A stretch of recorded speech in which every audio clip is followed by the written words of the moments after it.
Good morning, everybody. This is Meredith Herrenbrook with Living Your Awesome. This is my third Facebook Live, so I'm so excited to have you guys here. So I am wanting to talk to you about building your rapport. Now, what is rapport?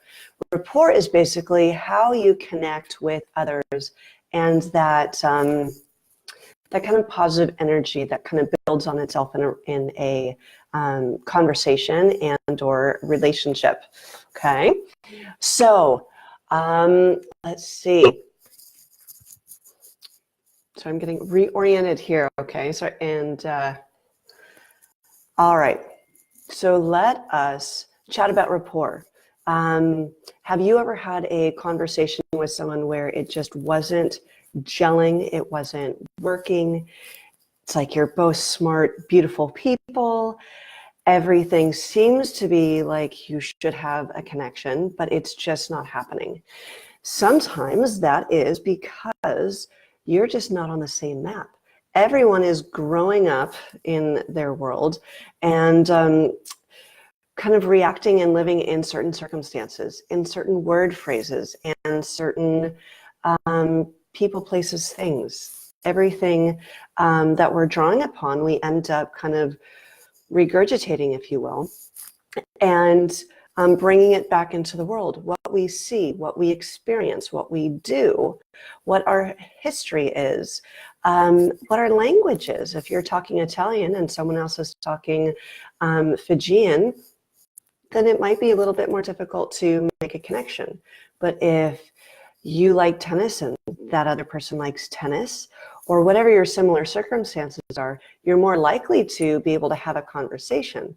But what if you both like the same things and it's still not working? Okay, so these rapport skills are going to help you to be able to navigate that better so you can connect more. You could use these skills for meeting someone at a coffee shop. You can use it for having, trying to have a relationship, trying to meet someone special. Maybe it's for interview skills. Maybe it's for trying to just connect with your siblings or family better. You're just butting heads all the time and you just don't know why. Okay, so there are a few things that I want to go over with you that are things to consider. And so consider that everyone has their own map, right? Everyone's brains operates a little differently.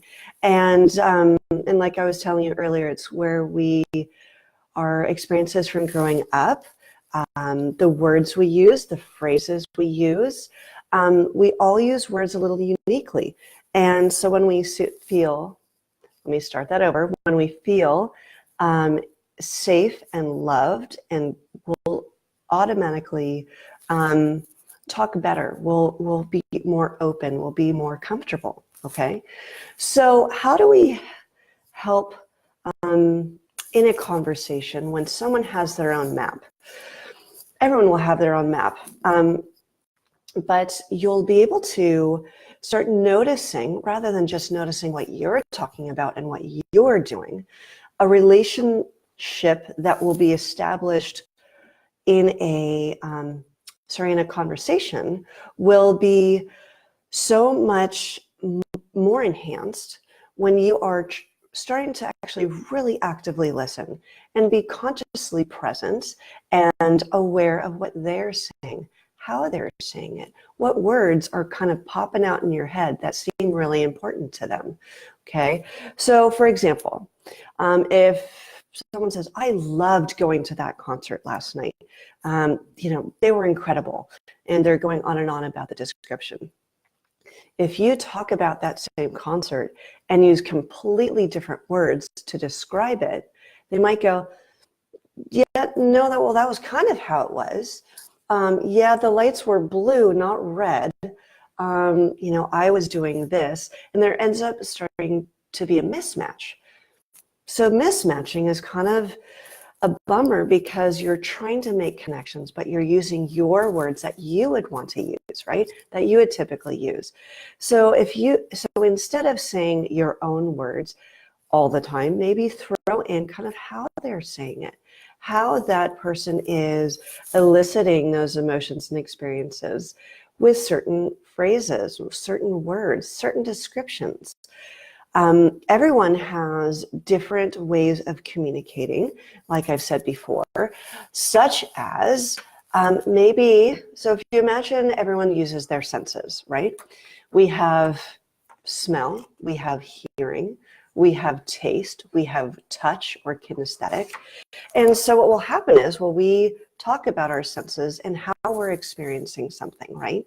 So if you are experiencing something of, oh, I felt so amazing when I was driving down the road and this, the music was blaring and so forth and so on.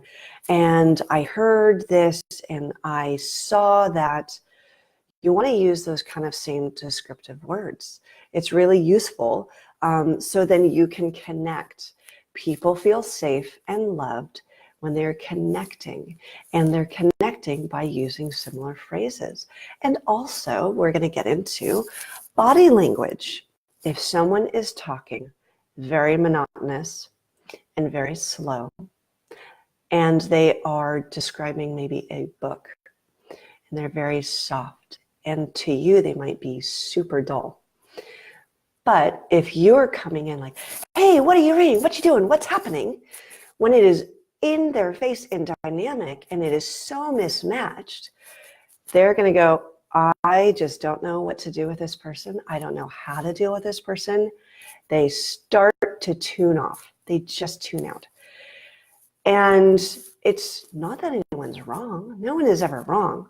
But it's just, well, how do you communicate then in that situation? If you're coming in and wanting to chat with that person who is talking slowly and monotonously, perhaps to you, then maybe you start a little slower and calm down your tone, start using phrases that they're using, and so forth. I had this experience actually a few years ago when I had just exercised and worked out for like an hour. And I came into a restaurant at the bar and I was hanging out and I saw a friend and I was super energetic. Hey, what's going on? And I felt fantastic, right? My energy was just naturally high and really enthusiastic. This person was not. He was mellow, having a beverage. And I noticed that I was blowing him out and he was kind of trying to break rapport, just kind of looking away. Yeah, that, kind of like, that's great, right? That's the, I'm shutting off. I am not really wanting to deal with the situation. How do I get out of it? So I slowed down, grounded. I tried to tune in to what that person was thinking, feeling, doing, acting, how he was sitting. Was he sitting tall? Was he kind of slouched? Was he kind of doing this? Anyway, I started to what we call mirror. I started to just start to slowly, not obviously, because that's not very cool. And then you end up feeling like people will think that you're trying to copycat and they get really nervous. Just do it really subtly. And so I started to mirror the words, the actions, the tone, the pace, some of the descriptive words that he was using, asking questions. People like to talk about themselves. And because that's all I know, that's right. And of course, politics is often off the table and so forth. So we have to talk about, who are you? What do you do? What have you done? What did you do today, right? At least that's a starting point, okay, until you can get off on a good run. So when I started to mirror and started to calm down and mirror his behavior and tone and feel, well, wow, we started to perk right up. And then we started to get into a really good, great conversation, okay? So sometimes, and most often, I will actually say, that when we start to mirror and someone else's behaviors and thoughts and feelings and so forth, what happens is they go, oh, you're like me. Oh, I don't have to work so hard. I can just be myself. You get me. And this will all be subconscious and it'll be all just they won't even consciously know this at all, but you'll notice in their body language, they might lean in more. Their eyes might look more focused on you. And then you're starting to bounce back and forth into a really good conversation. So imagine if a conversation is like tennis. And if you are, let's say you are let's just look at Federer and Nadal. If you guys follow tennis, I do a little bit, and they're fantastic tennis players. They're playing at the same pace. They're playing at the same speed and deftness and amazing skills, right? They've all done this for years and years and practiced and played, and they know the nuances, and they can play tennis really well. They're looking for those, at least in tennis, advantages. But great tennis, really fun tennis, is when you're evenly matched. You are mirroring each other, and then, and then we'll bring a conversation here. We'll bring the game over here. Okay. And so there's dynamics, there's drama, there's interest, but both are playing. So you have to imagine, or I would say, let's rephrase that. More successful conversations are when people are evenly matched, evenly mirroring.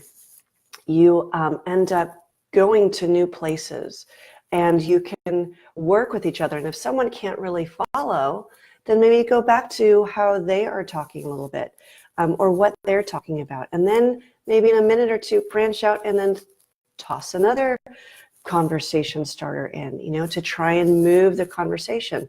Are you into this? Oh, what about this? Let's talk about this. When you slowly and steadily do these things, then it will be a really fun conversation. So conversations will be very short if you are not mirroring and not matching. It's not fun for you. It's not fun for them. They'll start looking around.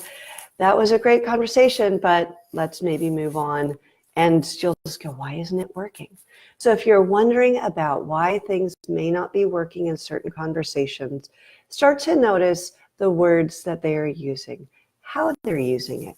Are they using maybe, oh, well, this is different from that, or this is more of this or more of that, more and less than, or different, change. These are kind of two different subject matters, right?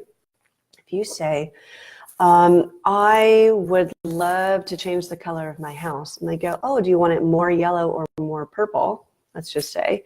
You say, oh, I just want it a different color. They'll go, well, in their heads, they're going to go, I don't know what they want. Well, more yellow or more purple. Or do you want it more red? You're saying kind of the same thing, right? You're on the same subject of paint, but when the languaging is more differences over here and change, then this other person is talking about similar, similarities, same, more of, less than. Someone might have to shift their languaging so then you actually feel on the same page. And then when you can do that, you can become much more dynamic. And then you're like, great, we can keep conversing and having a really good time.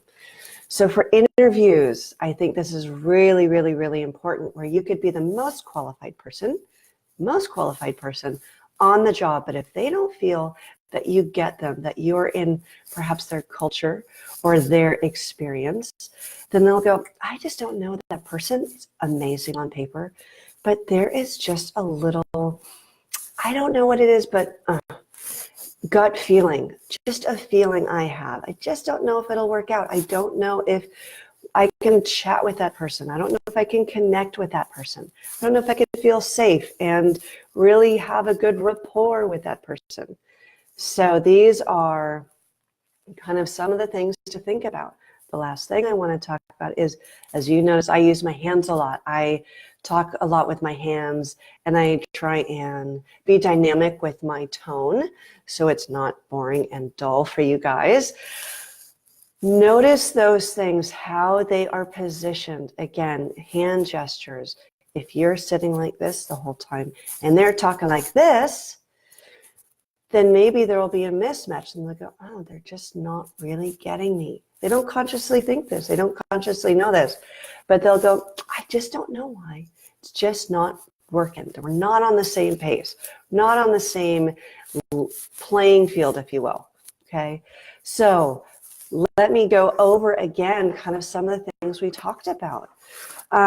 Everyone has their own map, right? Everyone has their own way of talking, phrases, conversation starters, posture, hand gestures. Maybe they tap their foot a lot, right? What else do we have? We have their pace, their tone, posture, hand gestures, differences or similarities in language. Also, what languages are they using for senses? If they say, oh yeah, I hear what you're saying, rather than, oh, I see what you're saying. People kind of use those words for kind of, I understand. If you're using see and they say hear, there's a little bit of a mismatch. So start to notice that dialogue and how you can help kind of forward the conversation and really have them feel comfortable with you. When you do this effectively, you will be amazed at how much you can forward this conversation or any conversation, the person at a bus stop, coffee station, at a bar, in an interview, with your family, and so forth. I think so often we feel that, oh, that person just doesn't get me. I can't connect with that person. It's often just these simple things that if you start to notice and pick up on, you can have more fruitful, fun conversations, work through those hard conversations, because when you are working on being another person's map, then they will open up, they will feel less threatened, they'll be more comfortable and confident and happy to be with you. And then it will be amazing.